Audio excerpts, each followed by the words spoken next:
Probably you've been to the market to get coconut for your skincare formulation, for making of your soap base, and some other formulation that has to do with coconut oil, and what you end up getting is not 100% coconut oil. Some are actually mixed with some other oils.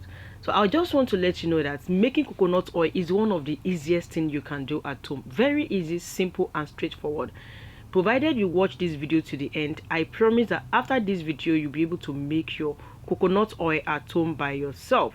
So for this video, I'm going to be using just 3 coconuts just for the video purpose. But I want you to know that the higher the quantity of coconut you use, the higher the quantity of oil you get. So I'm just using 3 coconuts in this video. So I didn't know the camera was not picking when I was actually showing how I removed those coconuts from the shell, so pardon me for that. So after removing my coconuts, I'll go ahead and rinse them. So for those of you that are doubting that, oh, maybe I don't have a strong food processor, that's blender, that can grind coconut, I will explain to you how you can even do it with that little blender that you have. Do you know you can actually even make coconut oil without blender? Yeah, it is very possible. So just keep watching this video. So after rinsing, I'm going to like make it into small chunks so that my blender can blend it. I will also explain for those that don't have strong blender that can do it, how you can actually grate your coconut and it still come out fine. It won't affect your blender. So you can go this way, just make it into smaller sizes, cubes, or any shape of your choice before you put it into your food processor so that it can grind it well and it won't affect it.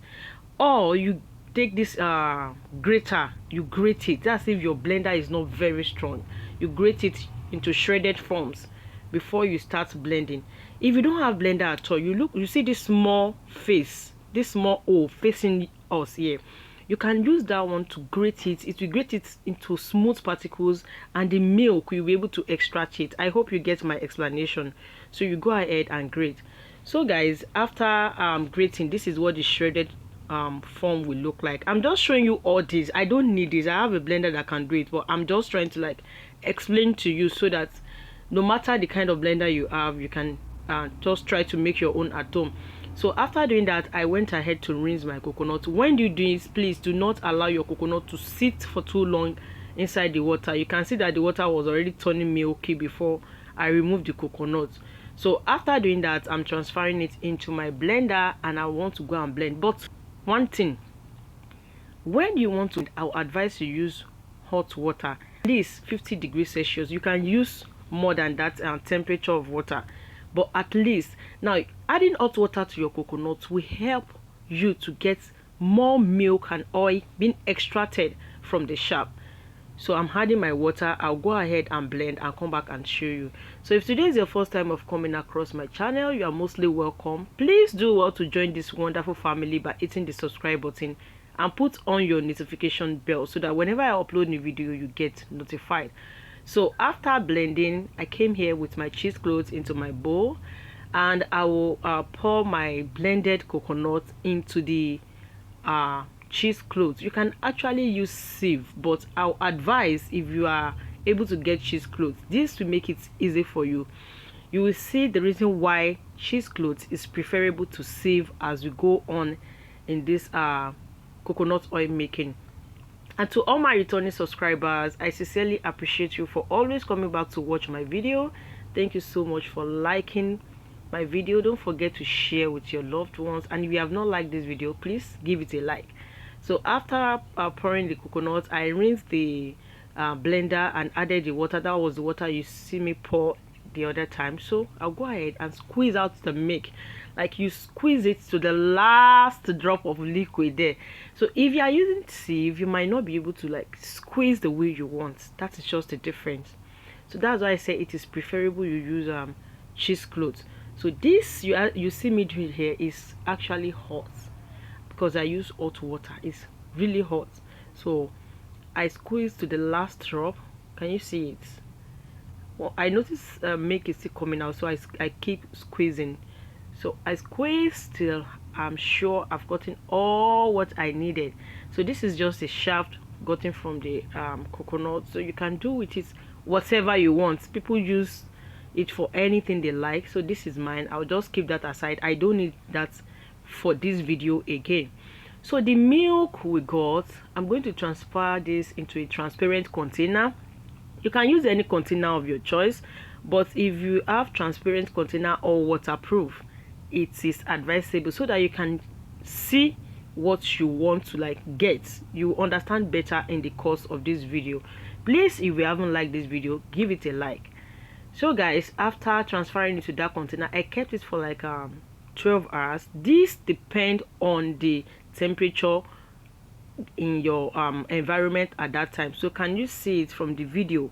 You can see that the water and the cord, they have been separated from the previous slide.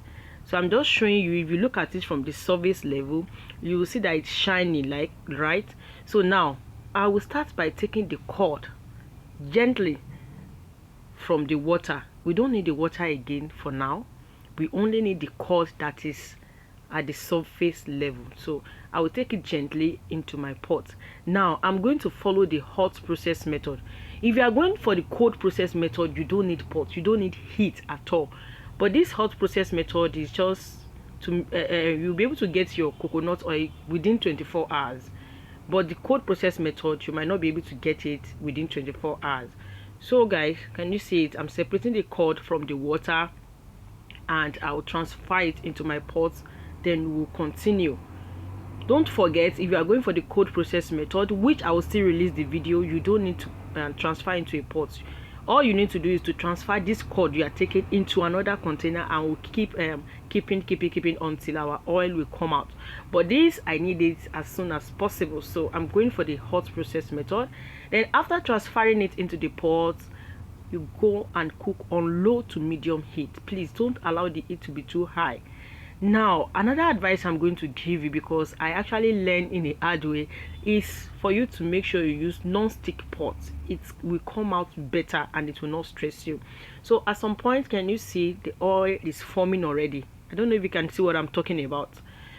The oil is forming. Please do not go far to this. Make sure you stay at interval so that it doesn't get stick to your pot.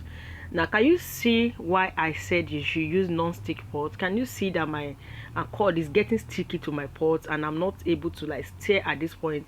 And I still have a little long way to go, because all the cord must turn golden brown before we are done.